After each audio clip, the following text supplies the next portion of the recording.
야곱이 가나안 땅으로 돌아와서 하나님과 약속이 되어 있었던 지역은 베델이었지만 그는 베델까지 내려가지 않고 세겜 땅에 거주하면서 가나안 땅에서 자기의 기반을 쌓아가고 있었다라는 사실을 저희가 지난주에 살펴보았습니다. 그런데 그 세겜 땅에서 자기 세력을 넓히려고 했었던 이 야곱의 계획이 그 야곱의 딸이었던 레아가 세겜에게 강간을 당하고 또 이 일을 해결하는 과정에서 야곱의 아들들이 할례를 빙자해서 세겜 땅에 있었던 남자들을 속여서 그 할례를 치르고 그 고통이 가장 심했던 3일째가 되던 날 그들이 세겜성을 공격을 해서 그곳에 있던 모든 남자들을 죽이고 그들의 아내와 딸들을 빼앗아오고 그들의 모든 재산들을 약탈하는 그런 일이 발생하게 되죠. 그래서 이 일로 인해서 야곱이 자신이 이 가나안 땅에 있는 다른 족속들에게 미움을 받아서 해를 입지 않을까 하는 두려움에 빠지고 이 일들로 인해서 그 아들들을 책망하던 것이 바로 그 앞에 있었던 일이었습니다.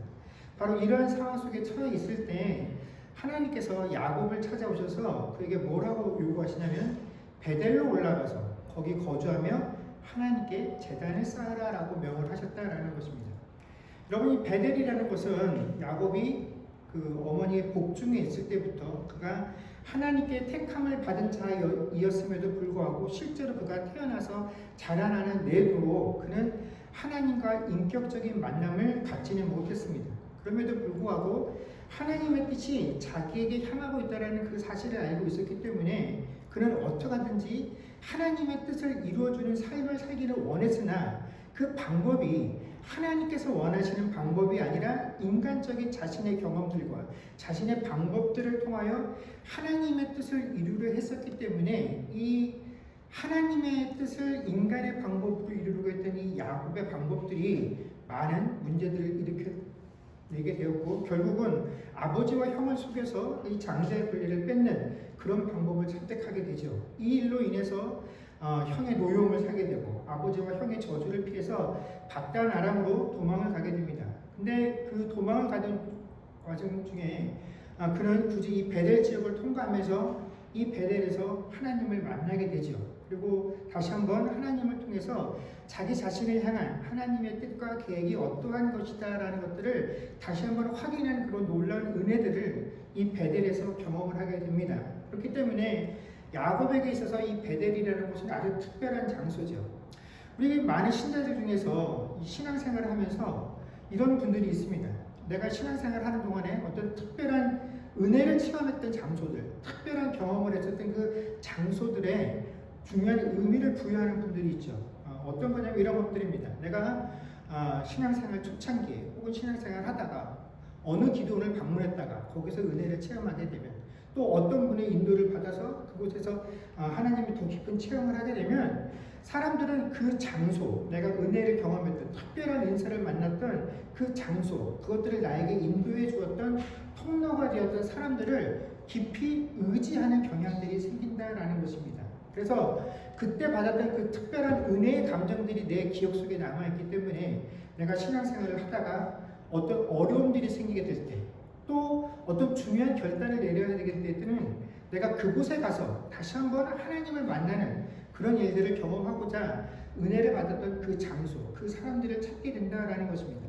그래서 내가 그때 받았던 그 감격들을 한번 되살리고 또 새롭게 영적으로 재무장하자는 그런 취지가 있다라는 것들은 제가 분명히 이해를 하지만 그럼에도 불구하고 우리가 어떤 내 감정 속에, 내 기억 속에 남겨져 있는 장소와 사람을 찾아서 신앙생활하고 그 사람들을 그곳으로 되돌아가려고 하는 노력들은 아무리 좋은 의도와 뜻이 숨겨져 있다라고 할지라도 그것을 우리가 올바른 신앙이라고 볼 수는 없다라는 것입니다. 왜냐하면 하나님은 아니 계신 곳이 없으신 상천하지의 하나님이시기 때문에 또 하나님은 천지를 창조하시고 나서 그 이후로 한 번도 쉬지 아니하시고 인간들의 삶에 깊이 관여하시며 역사하시는 하나님이시기 때문에 인간들이 신앙생활하고 하나님을 알아나가는 모든 신앙생활 가운데 내가 어디를 방문해야, 어디에 있어야, 혹은 누구를 통해서 내가 더 하나님의 은혜를 깊이 체험하고 하나님께 더 집중할 수 있어, 더 큰 은혜를 가질 수 있어 라고 믿는 것은 하나님을 믿는 게 아니죠. 그거는 그 장소를 믿는 것이고 내가 경험했던 그 경험을 믿는 것이고 사람을 믿는 것이지 하나님을 의지하거나 하나님을 믿는 것이 아니기 때문에 이것은 우상을 섬기는 것과 전혀 다를 바가 없다라는 것입니다. 운동선수들이 보면 가끔 자기만의 루틴들이 있다고 합니다. 그래서 내가 오늘 이 경기에서 승리하기 위해서는 지난번에 내가 승리했을 때 했었던 그 복장 혹은 방법 이것들을 계속 되풀이하면서 그 루틴이나 징크스에 의존하는 거는 뭐냐면 내 마음의 문제죠. 내가 그때 이렇게 하니까 내가 잘 됐어 하는 그런 식으로 우리가 이런 징크스나 루틴의 형태로 신앙생활을 하는 것은 하나님을 찾는 것은 결코 올바르지 못한 신앙의 모습이다라는 것입니다. 우리 마음가짐, 내가 편하고자 하는 것이지 그 안에 결코 어떤 거룩함이나 능력 같은 것은 존재하지 않는다라는 것이죠. 우리가 성경을 읽다 보면 성경에 패역한 장소라고 하는 그런 이름으로 소개되는 지역들이 있습니다. 대표적인 것이 소돔이고 또 가나안 땅이 그렇습니다. 근데 여러분 우리가 성경에서 이곳이 패역하다라는 의미가 있을 때 그것은 그 땅의 기운이 나쁘다라는 의미가 아니에요. 그 땅의 기운이 나빠서 그 땅에 살고 있는 사람들에게 그 기운이 번져서 그 땅의 기운 때문에 혹은 그 지역의 분위기 때문에 그 사람이 잘못되고 나쁜 영향을 받는다는 그런 의미가 아닙니다. 그 땅이 패역했다라는 의미는 그 땅에 살고 있는 사람이 악하다라는 의미가 그 땅이 패역했다라는 의미입니다. 그래서 우리가 성경은 사람의 범죄함으로 인해서 이 사람의 범죄함으로 인해서 어떻게 됩니까?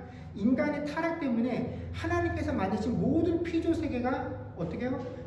이 인간으로 인해서 하나님의 저주를 받게 되었다라고 얘기를 하고 있습니다. 그러니까 이 피조 세계가 하나님의 진노를 받게 된 건 피조 세계의 문제, 다른 환경들의 문제가 있어서가 아니라 인간의 범죄함으로 인해서 하나님께서 인간을 저주하실 때 그 인간을 저주하는 방편으로 어떻게 해요? 땅에도 저주를 내리셨다라는 것입니다. 너희가 쉽게 살 수 없도록 이 땅이 너희들이 일한 대가만큼 공급을 할 수 없도록 이런 식으로 하나님께서 땅을 저주하신 것이지 땅 자체가 나쁘거나 악한 기운이 있어서 사람이 그런 영향을 받는 것 아니다라는 것입니다. 대표적인 것이 가나안이죠. 여러분 우리는 가나안 땅을 어떻게 이해하고 있습니까? 가나안 땅은 우리가 젖과 꿀이 흐르는 땅, 그냥 무조건 좋은 땅, 가면 좋은 것이 날 것만 같은 그곳에만 가면 모든 사람이 행복하게 잘 살 수 있을 것 같은 곳을 우리가 가나안 땅이라고 이야기를 합니다. 물론 가나안 땅은 토질이 좋았던 지역도 있었던 것 같아요. 그래서 여호수아가 정탐꾼을 보냈을 때 가서 보니까 어떻습니까? 그 땅에 있었던 과일들의 열매를 따올 때 나뭇가지에 포도송이를 꿰어올 만큼 그 풍성하고 좋은 소실들을 냈던 것이 맞습니다. 그런데 하나님께서 이 가나안 땅을 점령할 때 이스라엘 백성들에게 뭘 요구하십니까? 이 가나안 땅이 악하다라는 겁니다. 그 안에 있는 사람들이 악하고 그들의 생각과 행동이 악하기 때문에 하나님께서 어떻게 요구하십니까? 가나안 땅에 있는 모든 사람, 심지어 그들이 기르던 가축들도 하나도 남겨놓지 않고 다 어떻게 해요? 죽이라고 명하십니다. 그들이 이뤄놓은 문명과 환경을 다 회파하라고 명령하십니다. 자, 가나안 땅은 이스라엘 백성들이 가라, 젖과 꿀이 흐르는 땅이라고 말했던 그 땅은 좋은 땅입니까? 나쁜 땅입니까? 이건 그 안에 있는 사람들을 놓고 보면 폐역하고 나쁜 땅이에요. 환경만 보면 좋은 땅이지만 그 안에 있는 사람들을 놓고 보면 폐역하고 악한 땅이다라는 것입니다. 그렇기 때문에 우리가 어떠한 대상, 어떠한 환경, 어떠한 지형을 놓고서 그곳에 가야 라고 하는 건 잘못된 기준이다라는 것입니다. 우리가 이와 같은 의미로, 이와 같은 기준으로 또 조심해야 되는 게 뭐냐면 그래서 오늘날에 이 예배당을 우상화하는 것들을 조심해야 합니다. 우리가 예수님께서 성전을 정결케 하셨던 그 사건을 통해서도 알 수 있는 것처럼 여러분 성전이라는 것은 우리가 생각하는 것처럼 제사장들만 거하면서 거룩하게 구별된 지역이 아닙니다. 그곳은 장사치들도 들어오고 그래서 장사가 이루어지는 그래서 사람이 범접할 수 없는 신성한 지역이 아니었다라는 것이죠. 그리고 무엇보다도 성전의 가장 중요한 기능이 뭐냐면 죄인들이 와서 하나님께 제사 드리는 곳이 성전이었기 때문에 성전은 죄인들이 들어오는 곳입니다. 그렇게 우리가 생각하는 것처럼 그 땅에만 들어오면 거룩해지는 거룩한 사람들만 머물 수 있는 그런 지형을 의미하는 것이 아니다라는 것입니다. 그런데 솔로몬이 성전을 완공한 다음에 지금 우리가 가지고 있는 이런 의식들을 가지고 하나님 앞에 간구하죠. 하나님, 내가 이렇게 하나님을 위해서 멋지고 거룩한 성전을 지어놨습니다. 그러니 이 성전이 하나님 앞에서 특별한 장소로 대우받기를 원해요.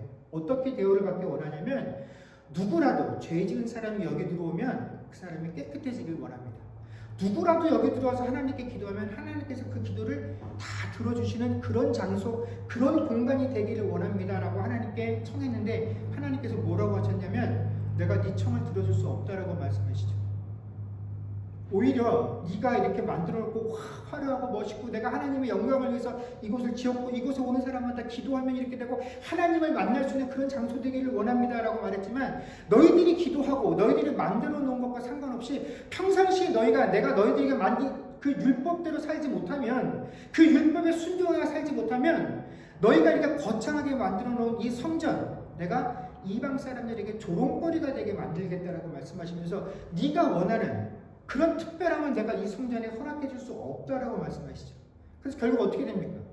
솔로몬이 그렇게 화려하고 멋진 성전을 만들었음에도 불구하고 이스라엘 백성들이 하나님 앞에 순종하지 못함으로 인해서 결국 바벨론에 의해서 그 성전이 파괴되게 되고 이스라엘 백성들은 포로로 끌려가게 되었다라는 것이죠.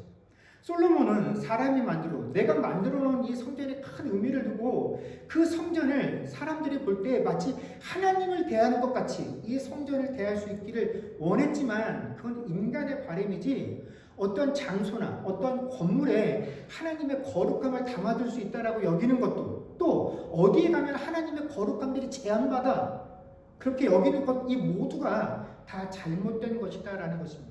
그래서 오히려 성경은 우리에게 뭐라고 말씀하십니까? 우리의 몸을 하나님의 성전이다라고 부르고 있다라는 것입니다.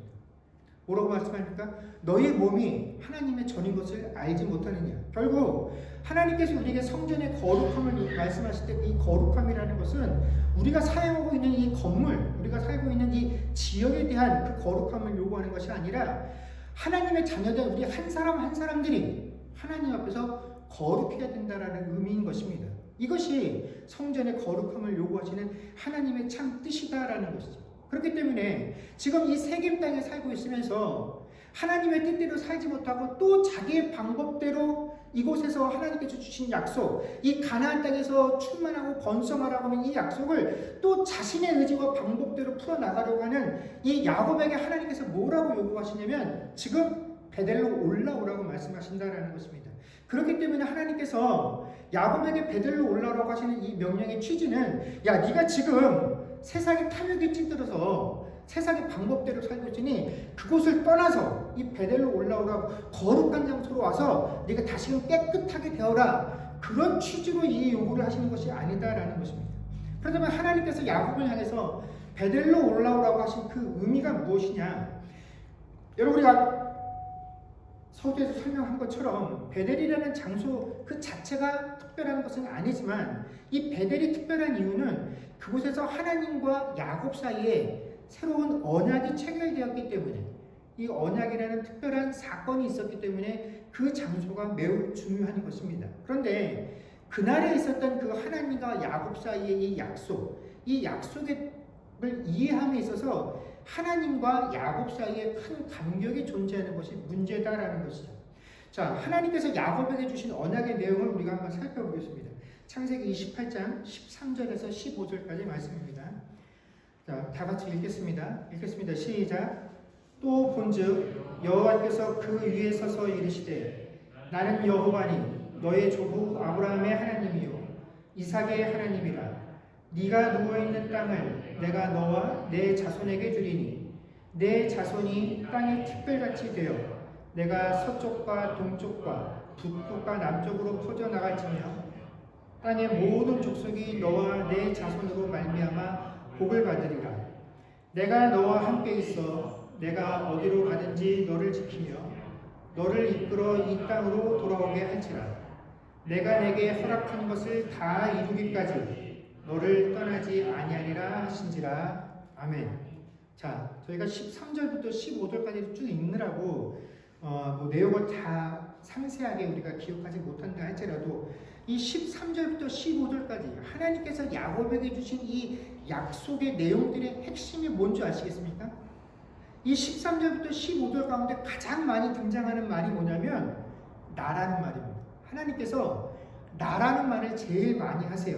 즉 하나님께서 이 약속을 통해서 지금 야곱에게 말씀하시는 내용이 뭐냐면 내가 다 한다라는 것입니다. 내가 너에게 약속을 주고 내가 너를 돌이켜올 것이고 내가 너희 후손에게 이렇게 할 것이고 내가 이 모든 것들을 이루시겠다라는 그 사실을 지금 야곱에게 알려주시려는 것이 하나님이 야곱에게 주시는 이 언약의 핵심이다라는 것입니다.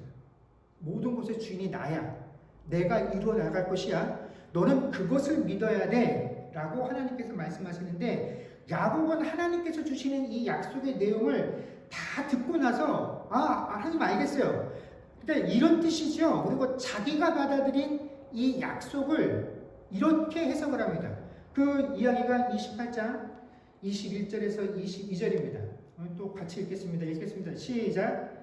내가 평안히 아버지 집으로 돌아가게 하시오면 여호와께서 나의 하나님이 되실 것이요 내가 기둥으로 세운 이 돌이 하나님의 집이 될 것이요 하나님께서 내게 주신 모든 것에서 10분의 1을 내가 반드시 하나님께 드리겠나이다 하였더라. 아멘.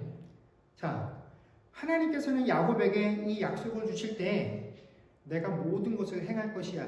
너는 내가 하는 것을 잘 기억하고 이런 일들이 이루어지면 하나님께서 하셨구나. 하나님의 약속을 들어주셨구나 하는 그 사실을 기억하라고 이 모든 언약의 내용을 말씀해 주시는데 이 내용을 다 듣고 나서 야곱은 어떤 식으로 자기 스스로 이 내용을 다시 해석을 해서 결론을 내냐면 내가 평안히 이 땅으로 돌아오면 하나님을 잘 섬기겠습니다.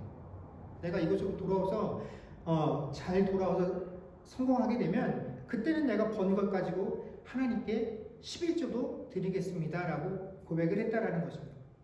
오늘날 우리의 신앙관에 비춰보면 이 야곱의 믿음이 대단하죠. 하나님을 잘 섬기겠다고 하고 11조까지 드리겠다고 하니 이거보다 더 좋은 믿음이 어디 있어 보입니까?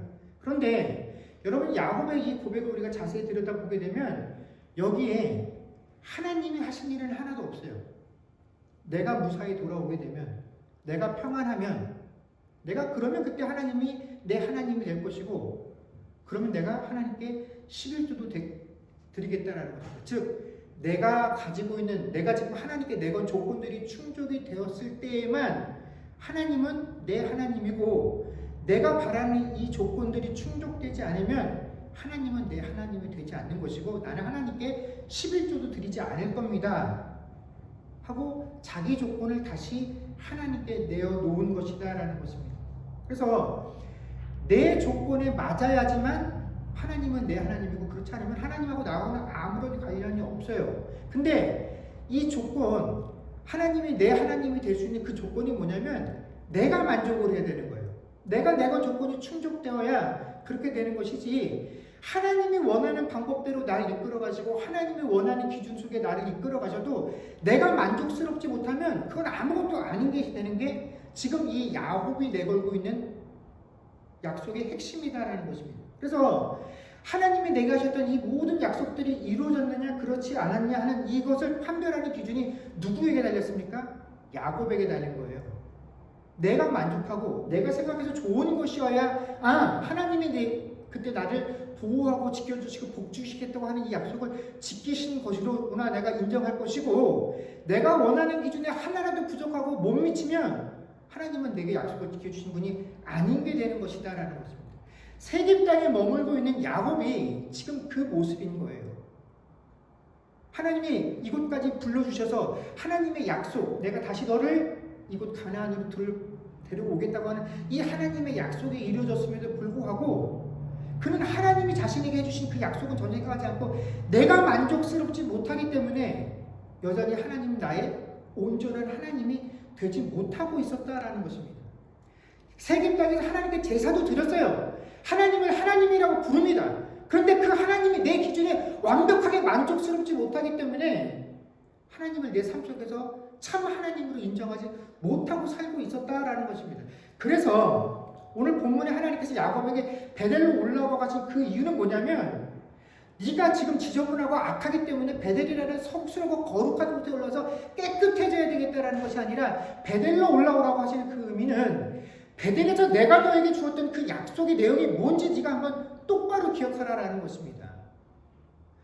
네가 지금 네 스스로 가지고 있는 잘못된 기억들을 가지고 잘못된 기준들을 가지고 잘못된 약속의 내용들을 가지고 잘못된 신앙을 하고 있는데 그것들을 다 포기하고 내가 너에게 제시했었던 그 약속 그것이 무엇인지 알고 이곳으로 다시 올라서 확인하라고 하는 것이 하나님의 베델로 올라오라고 요구하신 그 내용이다라는 것입니다. 야, 너 나에게 11조 드리겠다고 했잖아. 신앙생활 잘하겠다고 했잖아. 근데 11조도 안 하고 신앙생활 똑바로 못하고 있으니 정신 차려. 너 약속을 어기고 있어. 그런 의미가 아니다라는 것입니다.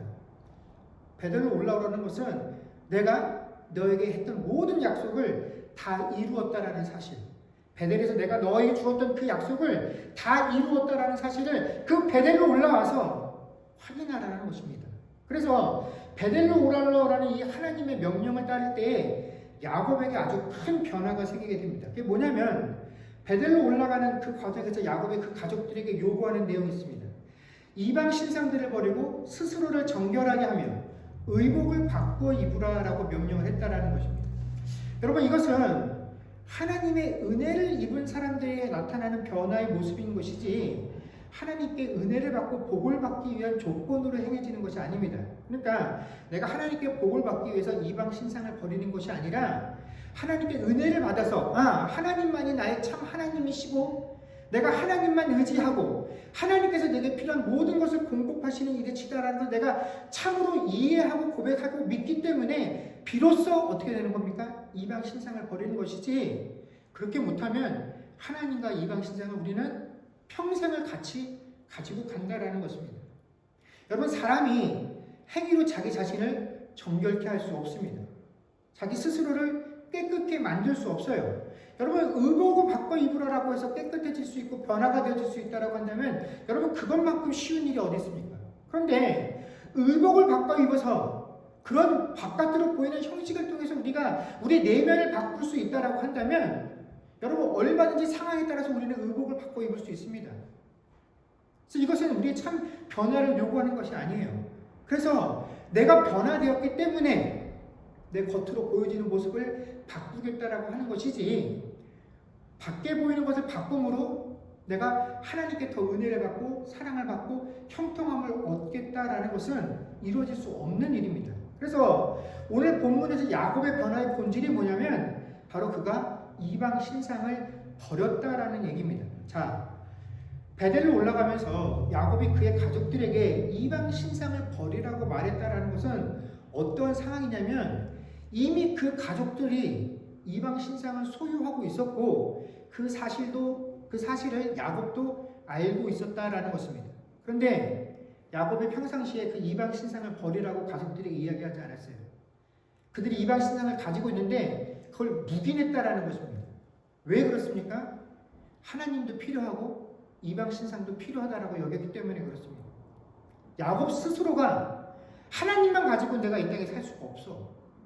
세겜 땅에 살면서 그 사람들과 친하게 지내야 되고 그 사람들의 도움도 받아야 되고 그 사람들에게 속한 것들도 내가 얻고 내 것도 그들에게 내어주어야 내가 이 땅에서 잘 살 수 있어 라고 여겼기 때문에 그 스스로도 이 두 마음을 내려놓지 못하고 있었다라는 것입니다. 그래서 오늘 본문에서 야곱이 그의 가족들을 향해서 이방 신상을 버리려고 하는 것은 단순히 그 가족들만 향해서 그 눈에 보이는 형상을 버리라고 하는 요구뿐만이 아니라 바로 자기 자신을 향한 외침이다라는 것이죠. 내가 내 가족들처럼 신상, 그 형체화된 것을 소유하고 있지는 않았지만 내가 마음으로 하나님 말고 다른 존재를 하나님만큼이나 깊이 신뢰하고 붙잡고 의지하고 있었기 때문에 그것을 버리겠다라고 내 스스로에게 버리라고 하는 것이 이 이방 신상을 버리라고 하는 명령이다라는 거죠. 여러분 이 우상이라는 것들의 특징이 뭡니까? 여러분 우상은요 사람들이 만들어낸 것이에요. 사람들이 자기를 위해서 만들어낸 것입니다. 내가 편안해지고 내 이 불안한 마음들을 해결할 수 있는 대상을 만들기 위해서 만들어 놓은 것들이 우상이죠. 그렇기 때문에 우상은 사람이 원하는 대로 복을 줍니다. 그래서 내가 지금 10을 갖다 바치면서 내가 잘 되게 해주세요 그러는데 옆에 있던 사람이 그걸 보고 100을 갖다 바치면서 너를 잘 되게 해주세요 그러면 그 우상은 어떻게 합니까? 100 바친 사람 편을 들어줍니다. 이게 옳은 것이냐 그른 것이냐, 무엇이 합리적인 것이냐, 더 많은 사람들이 유익하게 하느냐, 이런 것들과는 상관없이 그냥 더 많이 갖다 바친 사람, 그 우상 신에게 더 큰 기쁨을 준 사람을 편을 무조건 들어주는 것, 이것이 바로 우상의 특징이다라는 것이죠. 그래서 이방 신상들을 가지고 있었던 그 야곱의 가족들의 마음이 다 그거죠.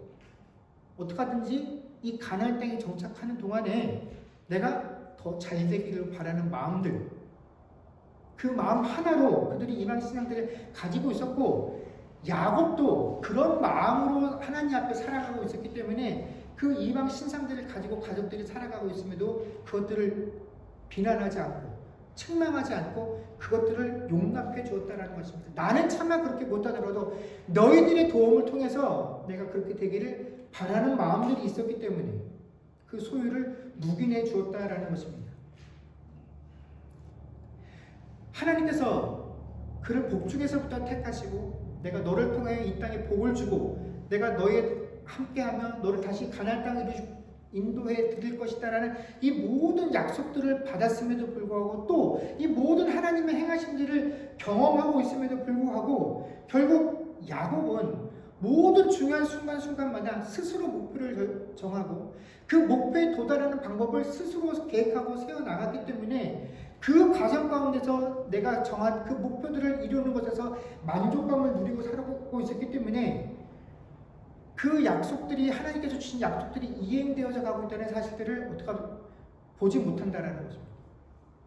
사실은 하나님께서 이 모든 것들을 허락하시고 이루어 나가셨지만 야곱이 하나님이 하시는 그 모든 일들을 기대하고 소망하는 가운데서 하나님이 내게 원하시는 것이 무엇인지를 물어보는 과정들이 아니라 하나님이 나를 향한 계획은 잘 되는 것이고 돌아가는 것이고 형통하는 것이었기 때문에 어떻게 하면 그 형통을 내가 이룰 것인가, 그 방법들을 계획하고 준비하고 그것들이 이루어져 나가는 과정 가운데서 만족감을 느꼈기 때문에 그는 하나님께서 나를 어떻게 인도하시는지를 볼 수 없었다라는 것이죠.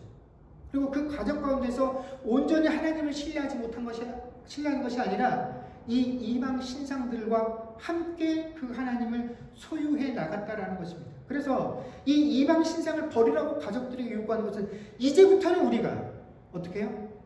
온전히 하나님만을 우리의 주인으로 모시고 살자라는 것입니다.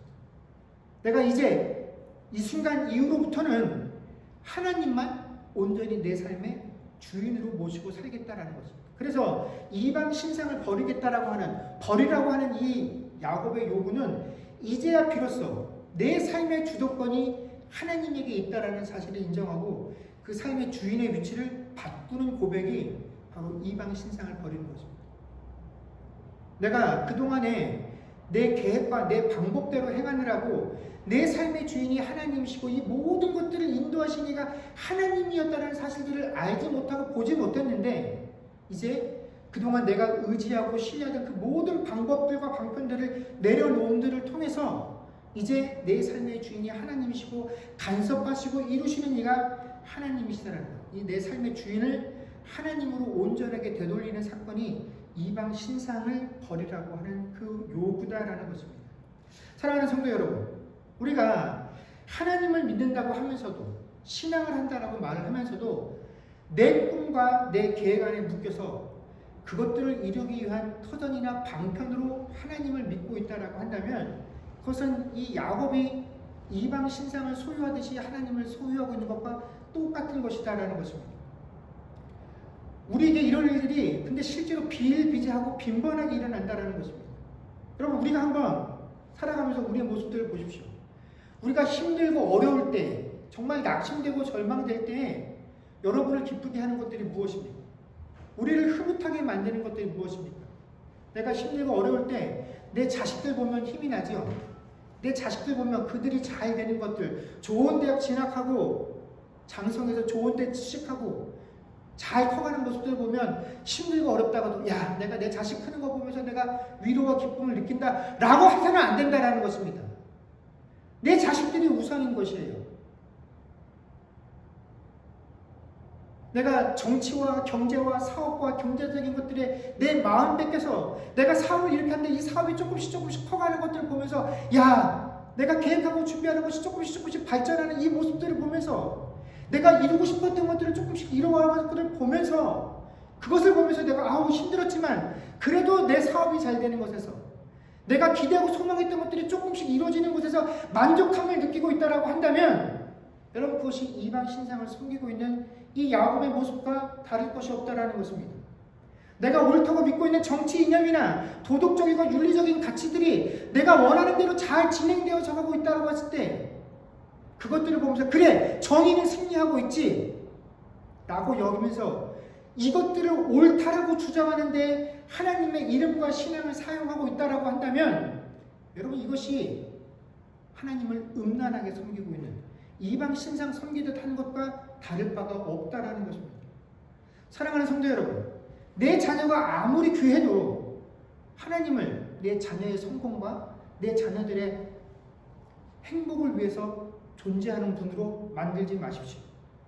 인류가 오랜 시간 동안 그들의 경험과 그들의 지식을 통해서 쌓아놓았던 그 정치적인 발전, 경제적인 발전, 이념이나 심지어 신앙적인 유산이나 전통들까지도 우리가 보면 참 대단한 것처럼 보이지만 여러분 그것들을 위해서 하나님을 존재하는 이로 만들지 마십시오. 이 모든 것들이 하나님을 위해서 존재할 뿐입니다. 하나님께서는 인간들이 만들어 놓은 모든 방법들과 모든 정치적인, 모든 경제적인 그 제도들을 사용하시는 것이지 그냥 때에 따라서 하나님께서 선택하시는 것이지 인간들이 만든 것 중에서 완벽하게 좋은 것도 없고 완벽하게 악한 것도 없어요. 하나님은 공산주의도 활용하시고 하나님은 왕정도 사용하시고 하나님은 이 자본주의와 경제주의의 악함도 그냥 쓰도록 내버려 두신다는 것입니다.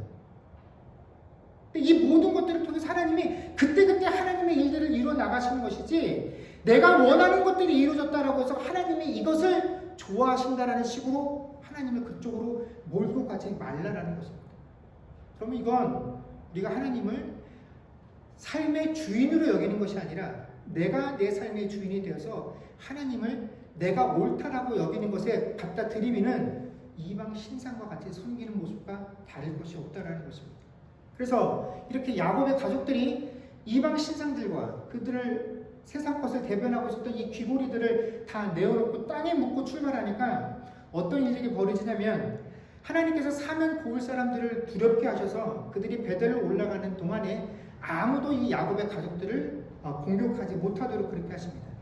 저희가 지난주에 살핀 것처럼 이 세겜의 사람들을 몰살하는 사건으로 인해서 야곱이 이 일로 인해서 가나안 다른 족속들에게 내가 미움을 받아서 혹시 이 사람들에게 해를 입지 않을까 걱정했다라고 했는데 이 베델로 올라가는 그 모든 과정 가운데 누구도 이 야곱의 가족들을 건드리지 않았다라는 것이죠. 근데 이게 이제부터 우리가 하나님 뜻대로 살기로 결단을 해서 그들의 이방 신상도 버리고 그 귀고리도 다 버리고 그리고 베델로 향했기 때문에 이런 일들이 벌어진 것이 아니라 이것이 하나님께 주신 약속이다라는 것이에요.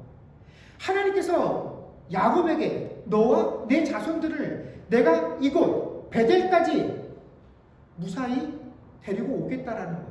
그래서 가나안 땅에 정착할 너의 후손들을 통해서 이곳에 너의 후손들이 평만하게 충만하게 차게 하겠다라는 것이 하나님의 뜻이고 계획이었고 약속이었기 때문에 지금도 그 약속이 이루어져 가는 과정인 것이지 야곱이 이렇게 특별한 결단을 했기 때문에 이런 결과가 이루어진 것이 아니다라는 것입니다. 그래서 그렇게 베델에 오르고 나서 야곱이 거기에 제단을 쌓고 그곳의 이름을 엘 베델이라라고 불렀습니다. 이 이름을 그대로 한글로 번역하면 베델의 하나님이다라는 뜻이 됩니다. 그런데 여러분 좀 이상하지 않습니까? 이곳까지 돌아오는 시간이 한 30년 정도 걸렸는데 30년 전에 이곳에 처음 와서 하나님을 만날 때에도 야곱이 하나님을 경험하고 나서 이곳의 이름을 베델이라고 지었습니다.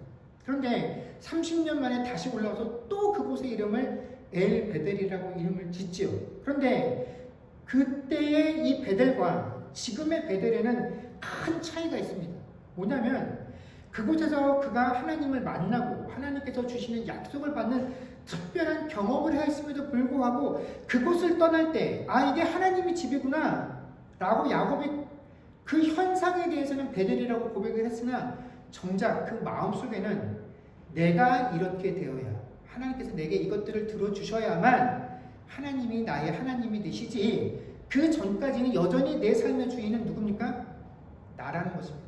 그런데 30년 만에 다 똑같은 장소에 올라와서 그가 고백하고 있는 베델에서 이제 자신의 삶의 주인공은 누굽니까? 하나님이 되셨다라는 거죠. 비로소 이 베델이라고 하는 지명에 하나님을 만났던 이 특별한 은혜의 장소에서 그가 하나님이 내 삶의 주인이십니다라는 것을 인정하게 되었다라는 거죠. 그 기간이 30년이 걸렸다라는 것이죠. 사랑하는 성도 여러분, 하나님께서 오늘 우리에게 올라오라고 하시는 지역이 바로 그 베델입니다. 신자인 우리는 우리 삶에 내가 신앙하고 내가 따라가고 있는 이 길이 하나님을 온전히 신뢰하고 따라가는 그 길이라는 사실에 대해서 의심하지 않습니다. 내가 이 길을 가면 그 길 끝에 하나님이 계실 것이다라고 믿습니다. 그런데 사실은 우리가 가려고 하는 그 베델은 30년 전의 그 베델이에요. 하나님께서 우리에게 약속을 주시고 내가 너희 하나님이 되겠다라고 약속을 주셨음에도 불구하고 우리는 그 하나님을 따라가는 내내 하나님 그 약속 좋지요. 그러나 하나님이 나의 하나님이 되려면 내가 정해놓은 이 기준들을 충족해 주셔야 합니다. 내가 만족해주는 결과를 주셔야 그때야 비로소 하나님은 나의 하나님이 되시는 것이지, 그 전까지는 저는 하나님을 온전히 신뢰할 수 없어요. 하나님께 기도하지만 저는 세상의 방법도 충분히 쫓아갈 거예요. 하나님도 한편에 두고 세상의 방법도 한편에 주고 그 두 가지를 발판 삼아 이 길을 걸어갈 것입니다. 그래도 하나님은 나에게 복을 주셔야 돼요. 이게 우리가 올라가려고 하는 베델의 모습이다라는 거죠. 그런데 하나님께서 올라오라고 하는 베델은 우리가 오르려고 하는 베델이 아니에요. 우리에게 네가 세상에서 추구하고 하나님과 똑같이 섬기고 여겼던 그 모든 것들을 어떻게 해요? 그 땅에 다 묻어두고 올라오라고. 내가 너에게 주었던 그 약속만을 신뢰하고 네 삶의 주인이 나라는 것을 인정할 수 있는 그 장소로, 그 신앙의 경지로 네가 올라와야 된다라고 우리에게 말씀해주고 계신다라는 것입니다. 사랑하는 성도 여러분, 지금 우리가 있는 이 장소, 하나님의 집이라고 부르는, 하나님과 동행하는 곳이라고 말하는 내 삶의 정서가 30년 전에 야고에 올랐던 그 베델입니까? 아니면 30년 이후에 하나님께서 올라오라고 하신 그 장소입니까? 오늘 우리가 나 스스로가 지금 어떠한 베델에 올라 있는지 살펴보고 하나님께서 주인 되시는, 내 삶의 주인 되시고 나의 모든 것들을 주관하시는 그 베델로 올라갈 수 있는 저와 여러분들이 되어질 수 있기를 주의 이름으로 간절히 축원합니다.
기도하겠습니다. 주 예수 그리스도의 은혜와 하나님 아버지의 크신 사랑과 성령님의 교통하심과 충만케 하는 역사가 이제 온 마음 다해 주님만 섬기기로 고백하는 주의 백성들과 그들의 가정과 사업과 자녀들과 미래와 이 교회 위에 이제로부터 영원토록 함께 있을지어다. 아멘.